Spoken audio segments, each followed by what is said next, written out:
मैं आप लोगों के साथ डिस्कस करने जा रहा हूँ कल जो पीआईएल डला है सुशांत सिंह राजपूत केस में सुप्रीम कोर्ट में, और डाला गया है उसी सेम लॉयर द्वारा जिन्होंने दिशा सालिया केस में भी पीआईएल डाली थी। हालांकि दिशा सालिया केस के पीआईएल में जो रिक्वायरमेंट थी उनकी वो ये थी कि कोर्ट मॉनिटर्ड सीबीआई प्रोब हो दिशा सालिया केस में। हालांकि पहले हियरिंग में लॉयर और पुनीत कौर ढांडा अवेलेबल नहीं थी। दूसरी बार सुप्रीम कोर्ट द्वारा इस केस को मुंबई हाई कोर्ट ट्रांसफ़र कर दिया गया, और मुंबई हाई कोर्ट में क्या रहा वो मैं आप लोगों को बताऊंगा। आप लोग इसको समझिएगा कि सेम लॉयर हैं पुनीत कौर ढांडा पिटिशनर, और लॉयर विनीत ढांडा थे दिशा सालिया केस में, और सेम अब कल सुशांत सिंह राजपूत केस में भी एक पीआईएल डली है। तो दिशा सालिया केस में क्या रहा और क्या हो सकता है सुशांत सिंह राजपूत केस में, ये मैं आप लोगों के साथ डिस्कस कर रहा हूँ।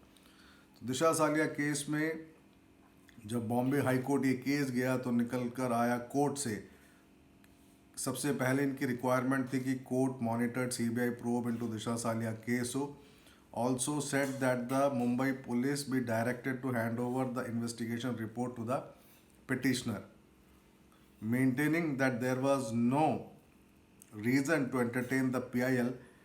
A division bench of Chief Justice Dipankar Datta and Justice G.S. Kulkarni noted that Dhanda had no locus stand to file such a case.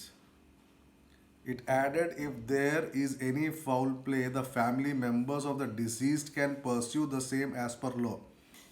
Any person having information of cognizable offense related to a death case approach the police and pursue the matter as per criminal procedure conduct, ये कहा गया था chief justice of Bombay high court द्वारा। अब same petitioner द्वारा PIL डला है Sushant Singh Rajput case में। पीआईएल का मतलब है पब्लिक इंटरेस्ट लिटिगेशन।